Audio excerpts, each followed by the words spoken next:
Hi, I'm Roger, and I influence the understanding and acceptance of autism.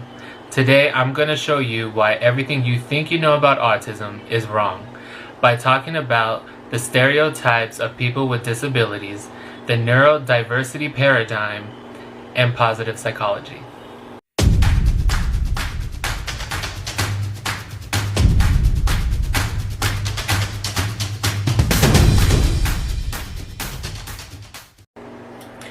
We know that the drastic temperature increase of the Earth's surface, oceans, and atmosphere is due to global warming. Most of all the climate changes are grounded in the fundamental assumptions of global warming. But not too long ago, we found out that global warming was a hoax. This is an example of a paradigm shift. A change that happens when the usual way of thinking about or doing something is replaced by a new and different way. Just like there are assumptions about climate change, there are assumptions about autism. Most of us understand autism through medical assumptions, probably because an autism journey typically begins when a child is diagnosed. At this time, we're told that autism is a medical condition, a disorder, and sometimes even a tragedy. Medically, we are taught that there is a correct way of developing. And if a brain does not develop the correct way, then it's wrong, and we have to correct it. Autism is a part of me, but not all of me. It is not a disease, but a different way of being human. In 2011, I started working with individuals with autism who had severe behaviors. And I found out that they weren't a tragedy.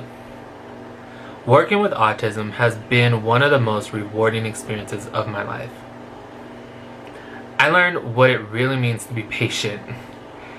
I would repeat directions, words, sounds, songs, even the same 3 seconds of a movie clip sometimes. I learned that nothing is impossible. When you hear of a smiling baby become a frustrated mute toddler, who then becomes a young boy learning to read, write, and count, that has been my inspiration. I learned that silence speaks volumes. Dakari is 17 years old, and we have a bond that is beyond words. He taught me that actions are the loudest words I will ever use. He taught me to do rather than to say I will. Autism taught me to be strong even when I have weak days. Autism taught me to look at ability instead of disability. And I know I'm supposed to be optimistic because I'm an autism educator, but there were times when Dakari's progress gave me hope when I was hopeless. Autism taught me that we are each other's missing puzzle pieces. Autism took a paradigm I once had of myself. But in the early days, I wasn't advocating or fundraising for the acceptance of autism. I was simply wanted to know what autism was and how I can be of service. The research that Dr. Google and I came across was all about deficits.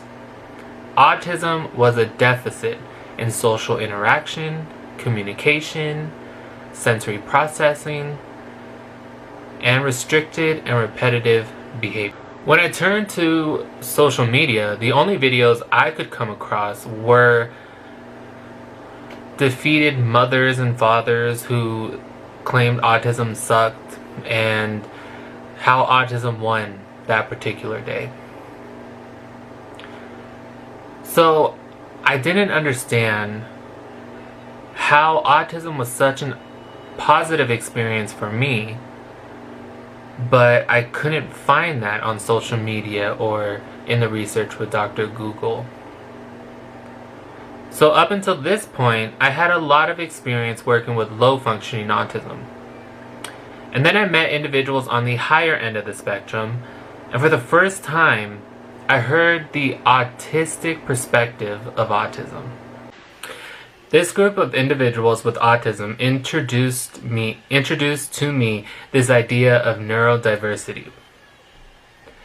This new paradigm was just a different way of thinking about autism. In this paradigm, there is no right or wrong brain. All brains are valuable and all people are entitled to full and equal human rights. Autism has always been described as a spectrum. However, when we think about the spectrum, most of us think about a horizontal line that runs from low functioning to high functioning. Everyone who is diagnosed with autism is supposed to fit neatly on this spectrum. A person with autism can be very functional in some ways, and not so much in other ways. The characteristics reflected in this diagram include depression, fixations, abnormal flat speech, noise sensitivity, social difficulty, anxiety, abnormal posture, eye contact, tics, fidgets, and aggression. People with high-functioning autism can present themselves as neurotypical, but because of this, they're often denied services that they desperately need. Another issue with high-functioning autism is that people with high-functioning autism usually experience burnout, trying to live up to the expectation of that high-functioning label, because that's what society expects from them. A person who would be considered high-functioning could use this graph to map out where their high-functioning strengths are and where their low-functioning strengths are, like anxiety and sensory issues. This is a graph of two brothers who are both diagnosed with autism. They both have the same amount of autism, it just looks different in each of them. People on the autism spectrum experience the world differently. I feel like this graph is more empowering for people who are considered high-functioning and low-functioning. I think we base this label of high-functioning whether or not a person with autism can speak. Someone with autism may not be able to communicate traditionally, but can still go off to college and achieve important milestones. All people are entitled to full and equal human rights, with dignity and respect. Dignity and respect sounds easy. Treating people with dignity and respect makes sense. However, our actions lack this sense. If you think about the world of just not neurotypical people, many of us can't even have a conversation about politics because we can't stand the idea that someone doesn't think like we do or vote the way that we do. Some of us can't even go jogging without our lives being taken from us because of the color of our skin. So sure, dignity and respect sounds easy.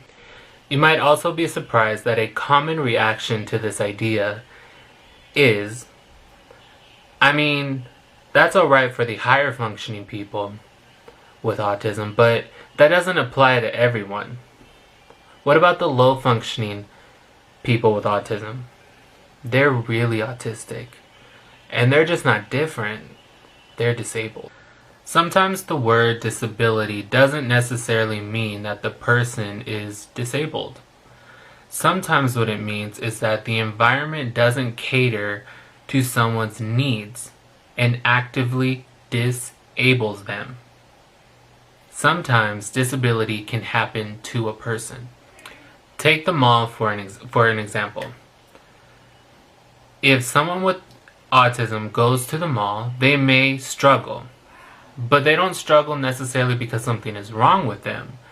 They struggle because the mall is an environment that isn't designed to cater to an autistic person's needs. If I were to open up a mall specifically for people with autism and it was dimly lit, quiet, predictable, and not jam-packed with people, autistic people would still have autism. they just wouldn't be disabled by shopping malls anymore. When society believes a false paradigm, it can be harmful for the community. Dr. Jacqueline Houghton is an autism researcher who was diagnosed with autism at the age of 21. Dr. Houghton conducted her own research to investigate how autism funding was being invested. She found that 40% went to genetic and biological research trying to figure out why autistic people are the way they are and if there was a way to prevent it. Another 20% of research went into investigating treatments for autism, and this was to make people with autism a little less weird. Only 7% of the research went into services to help people on the autism spectrum. Why is this important? 1 in 54 people have autism. 80% of adults with autism are either under or unemployed. 87% of people with autism have mental illness. Nearly 2/3 of children with autism between the ages of 6 and 15 have been bullied. Autistic people are 9 times more likely than the general population to die by suicide. The average life expectancy of someone on the spectrum is only 54 years old. And they deserve better. So, what is acceptance? Acceptance is training yourself to be mindful and accept the current moment, situation, or even diagnose without judgment. When you're able to stop and just focus on the what is, you then will be able to tolerate negative thoughts in a more healthy way. Acceptance has been a key to happiness since Buddhism.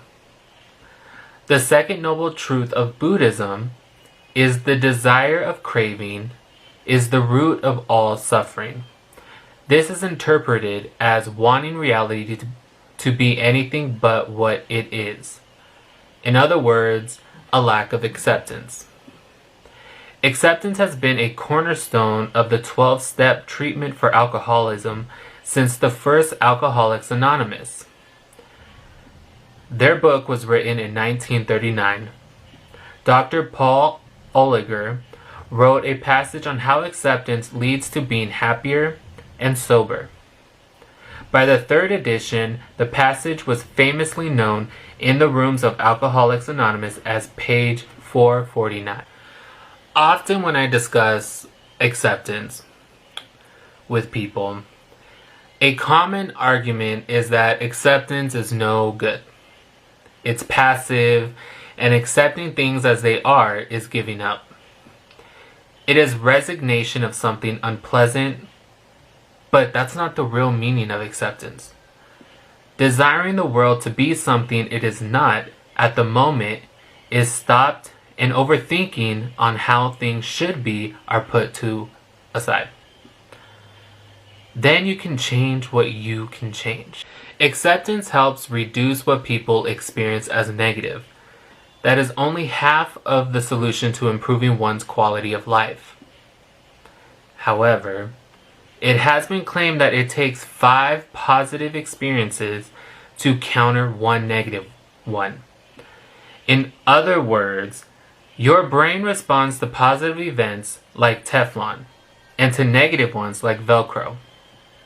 So the new goal is to allow the positive to resonate, to be prolonged, not in a desperate, grasping fashion, but instead through mindfulness and allowing it to soak in one's attention. This helps counter the balance and swing experience to the positive. We need a paradigm shift. We need a shift on how we think about autism and how we think about people with disabilities overall.